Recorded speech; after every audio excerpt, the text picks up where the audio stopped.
Sunday സലോമിലേക്ക് സ്വാഗതം. ഞാൻ Jose John Mallikassery. ഇറാനും ഇസ്രായേലും തമ്മിലുള്ള വാക്പോരുകൾ ഇടതടവില്ലാതെ തുടർന്നുകൊണ്ടിരിക്കുകയാണ്.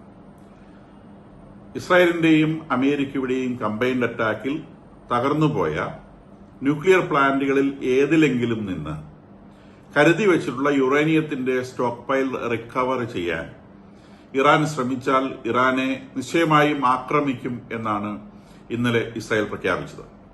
അവരുടെ 3 ന്യൂക്ലിയർ സൈറ്റുകൾ ഇസ്ഫഹാൻ, ഫോർദോ, നഡാൻസ് എന്നീ 3 ന്യൂക്ലിയർ സൈറ്റുകളാണ് അന്ന് അമേരിക്കയും ഇസ്രായേലും ചേർന്ന് ആക്രമണത്തിലൂടെ നശിപ്പിച്ചു കളഞ്ഞത്. ഇതില് എല്ലാ സ്ഥലങ്ങളിലും ഇവര് എൻറിച്ച്ഡ് യുറേനിയത്തിന്റെ സ്റ്റോക്ക് പൈലുകൾ ഉണ്ടായിരുന്നു എന്നാണ് ഇസ്രായേലിന്റെ കണക്കുകൂട്ടലുകൾ. ഈ യുറേനിയം ഇവരെവിടെയാണ് ഈ എൻറിച്ച്ഡ് യുറേനിയം ഒളിപ്പിച്ചു വെച്ചതിന് എന്നതിനെയൊക്കെ സംബന്ധിച്ച് അമേരിക്കയ്ക്കും ഇസ്രായേലിനും ഒക്കെ കൃത്യമായ ധാരണകളുണ്ട്. അപ്പൊ ഇത് എവിടെയാണ് സൂക്ഷിച്ചിട്ടുള്ളത് എന്ന് അവർക്കറിയാം. അത് റിക്കവർ ചെയ്യാൻ സാധിക്കുമോ എന്നും അവർക്കറിയാം. അപ്പൊ ഇസ്രായേലിന്റെ കണക്കുകൂട്ടലനുസരിച്ച് ഫോർദോ പ്ലാന്റിലെ യുറേനിയം സ്റ്റോക്ക് പൈൽ, അതും നിയർ വെപ്പൺ ഗ്രേഡ് യുറേനിയം, 90% അടുത്ത് എൻറിച്ച് ചെയ്തിട്ടുള്ള യുറേനിയം, ആ യുറേനിയത്തിന്റെ സ്റ്റോക്ക് പൈൽ വളരെ ഡീപ്ലി ബറിയഡാണ്. ഒരുപാട് താഴെയാണത് സൂക്ഷിച്ചിരിക്കുന്നത്. ന്യൂക്ലിയർ സെന്റർ അത് തന്നെ ഭൂമിക്കടിയിലുള്ള ഒരു സംഗതിയാണ്. അതിൽ തന്നെ വീണ്ടും വളരെ ഡീപ്പായിട്ടൊരു സ്ഥലത്താണ് ഈ എൻറിച്ച്ഡ് യുറേനിയം അവര് സൂക്ഷിച്ചിട്ടുള്ളത്. അതും നിയർ വെപ്പൺ ഗ്രേഡ് ആയിട്ടുള്ള യുറേനിയം. അപ്പൊ അത് അവർ റിക്കവർ ചെയ്യാൻ എന്തെങ്കിലും തരത്തിലുള്ള ശ്രമം നടത്തുന്നത് കൃത്യമായിട്ട് ഇസ്രായേൽ അറിയാൻ സാധിക്കും. അങ്ങനെ നടത്തിയാൽ നിശ്ചയമായും ഉടനെ ആക്രമണം ഉണ്ടാവും എന്നാണ് ഇസ്രായേൽ പറയുന്നത്. അത് റിക്കവർ ചെയ്യുമൊന്നും വേണ്ട, റിക്കവർ ചെയ്യാൻ ശ്രമിക്കുന്നു എന്ന സൂചന കിട്ടിയാൽ തന്നെ ആക്രമിക്കും എന്നാണ് ഇസ്രായേൽ പറയുന്നത്. ഇതിൽ ഇവരുടെ കയ്യിൽ ഉണ്ടായിരുന്ന സ്റ്റോക്ക് പൈലുകളിൽ 60% എൻറിച്ച്ഡ് യുറേനിയത്തിന്റെ വലിയ ഒരു സ്റ്റോക്ക് പൈലും നിയർ വെപ്പൺ ഗ്രേഡ് യുറേനിയത്തിന്റെ, അതായത് 90% എൻറിച്ച്ഡ് യുറേനിയത്തിന്റെ ഒരു റീസണബിൾ സ്റ്റോക്ക് പൈലുമാണ് ഉണ്ടായിരുന്നത്. ഇതിൽ 60% എൻറിച്ച്ഡ് യുറേനിയത്തിന്റെ സ്റ്റോക്ക് പൈൽ ഏതാണ്ട് പൂർണ്ണമായും ഇർറിക്കവറബിൾ ആയി തന്നെ നശിപ്പിക്കപ്പെട്ടു പോയിട്ടുണ്ട് എന്നാണ് ഇസ്രായേലിന്റെ കണക്കുകൂട്ടൽ. നേരെ മറിച്ച് നിയർ വെപ്പൺ ഗ്രേഡ് യുറേനിയത്തിന്റെ ചെറിയൊരു പങ്ക് മാത്രമേ ബിയോണ്ട് റിക്കവറായി നഷ്ടപ്പെട്ടു പോയിട്ടുള്ളൂ. അതിൽ നല്ലൊരു പങ്കും ഈ ഫോർദോ പ്ലാന്റില് ഇസ്ഫഹാനിലും നഡാൻസിലും ഉള്ളത് പൂർണ്ണമായിട്ടും ഇർറിക്കവറായിട്ട് എന്ന് പറഞ്ഞാൽ അത് നശിച്ചുപോയി എന്ന് പറഞ്ഞാൽ ബോംബ് വീണ് തകർന്നുപോയി എന്നൊന്നല്ല. അത് എടുക്കാൻ പറ്റാത്തത്, റിക്കവർ ചെയ്യാൻ പറ്റാത്ത വിധം അത് ഡെബ്രിയുടെ ഇടയിൽ പെട്ട് കലങ്ങിപ്പോയി എന്നുള്ളതാണ്. നേരെ മറിച്ച് ഈ ഒരു സംഗതി ഈ ഫർദോവിലെ most enriched uranium, near weapon grade uranium, അത് സ്റ്റോക്ക് പൈല് അതിന് കേടുപറ്റാതെ അതിന്റെ അടിയിലുണ്ട്.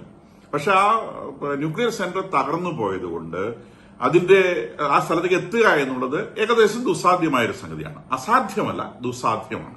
അപ്പൊ വളരെ മെനക്കെട്ട് കഴിഞ്ഞാൽ, പണിപ്പെട്ട് കഴിഞ്ഞാൽ ഈ സൂക്ഷിച്ചു വെച്ചുള്ള യുറേനിയത്തിന്റെ അടുത്തേക്ക് എത്താൻ സാധിക്കും, അത് റിക്കവർ ചെയ്യാൻ സാധിക്കും.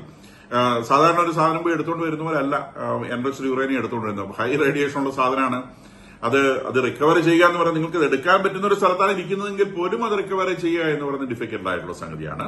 അപ്പൊ പൊളിഞ്ഞു കിടക്കുന്ന ഒരു സ്ഥലത്ത് നിന്ന് റിക്കവർ ചെയ്യുക എന്ന് പറയുന്നത് അതിനേക്കാൾ എത്രയോ ബുദ്ധിമുട്ട് പിടിച്ച സംഗതിയാണ്. കാരണം ഇതൊരു കുന്നിന്റെ അടിയിലാണ് ഈ ഫർദോ ന്യൂക്ലിയർ സെന്റർ ഉള്ളത്. അപ്പൊ അതിനകത്തേക്ക് തുരങ്കങ്ങൾ സൃഷ്ടിച്ച് കയറിപ്പോവാണ് ചെയ്യാം.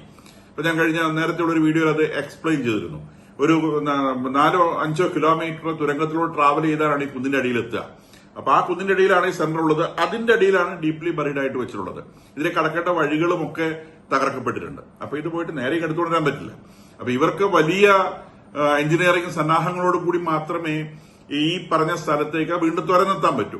സ്വാഭാവികമായിട്ടും സാറ്റലൈറ്റ് വഴി അത്തരം ആക്ടിവിറ്റീസ് ഇസ്രായേലിനും അമേരിക്കയും കണ്ടുപിടിക്കാൻ സാധിക്കും. അപ്പൊ അങ്ങനെ ഒരു ശ്രമം തുടങ്ങിയാൽ തന്നെ ഉടനെ ആക്രമിക്കുമെന്നാണ് ഇപ്പോൾ ഇസ്രായേല് വാൺ ചെയ്തിട്ടുള്ളത്.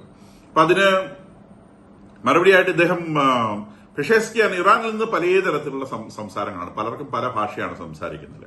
ഒരു കൂട്ടർ പറയുന്നു ഖമനേയിയോട് ചേർന്ന് നിൽക്കുന്നവർ ട്രംപിനെ തട്ടുമെന്ന് പറയുന്നു. പെഷേസ്കിയാൻ പറയുന്നു ഞങ്ങളുടെ ഇറാനെ സംബന്ധിച്ച് ഇറാൻ അടുത്ത ന്യൂക്ലിയർ ടോക്കിന് തയ്യാറാണ്, പക്ഷെ അതിനു മുമ്പ് 1-2 കാര്യങ്ങൾ വേണം. അമേരിക്ക ഇനി ഒരിക്കലും ഇറാനെ ആക്രമിക്കുകയില്ല എന്നൊരു കരാറിലേർപ്പെടണം. ഇപ്പോൾ ഉള്ള യുദ്ധത്തിൽ നഷ്ടപ്പെട്ടതിന്റെ നഷ്ടപരിഹാരം തരണം.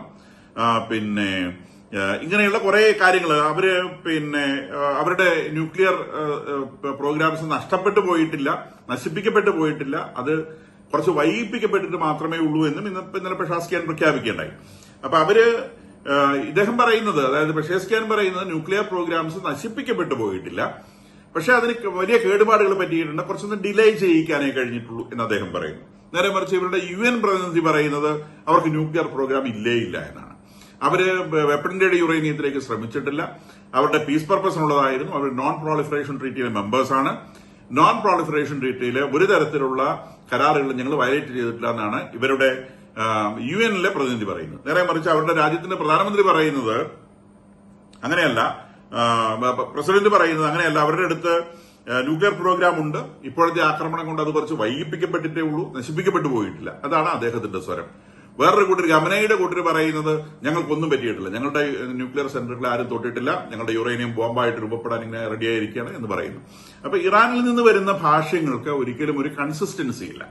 അതുകൊണ്ട് തന്നെ ഇവർക്ക് ഒരു കോർഡിനേഷൻ ഇല്ല എന്നുള്ളത് ഈ ആക്രമണത്തിന് ശേഷം എല്ലാത്തിനും വട്ടായി പോയി എന്നാണ് നമുക്ക് ഏകദേശം തോന്നുന്നത്. അപ്പൊ എന്താണെന്നുള്ളത് ഇവരുടെ വർത്തമാനത്തിൽ നിന്ന് പിടികിട്ടുന്നില്ല. ഇവർക്ക് ഒരു കോർഡിനേഷൻ കിട്ടുന്നില്ല, എന്ത് പറയണമെന്ന് അറിയുന്നില്ല, പരസ്പരം ആലോചിക്കാതെ സംസാരിക്കുന്നത് പോലെ തോന്നുന്നു. അതിനിടയിലൂടെ ട്രംപിനെ കൊല്ലുമെന്ന പ്രഖ്യാപനം വരുന്നു. അപ്പൊ ഇന്നലെ പത്രക്കാർ സ്വാഭാവികമായിട്ടും ട്രംപിനോട് ചോദിച്ചിട്ടുണ്ടാവുമല്ലോ, ഇദ്ദേഹത്തെ കൊല്ലാൻ വേണ്ടി ഇറാൻ ഫത്വ ഇറക്കിയിട്ടുണ്ടല്ലോ, കൂടാതെ ലാരിഞ്ഞാനി നിങ്ങൾ സൺബാത്തിന് കിടക്കുന്ന സമയത്ത് നിങ്ങളുടെ നേവലില് ഡ്രോൺ ഇട്ട് കൊന്നുകളയുമെന്ന് പറഞ്ഞല്ലോ. അപ്പൊ അദ്ദേഹം ചിരിച്ചതല്ലേ. അദ്ദേഹം പറഞ്ഞു അവർ ഈ പണി തുടങ്ങി ഇപ്പോഴൊന്നും അല്ല, അവർ 7 വർഷമായിട്ട് എന്നെ കൊല്ലാൻ വേണ്ടി എന്റെ പുറകെ ഉണ്ട്.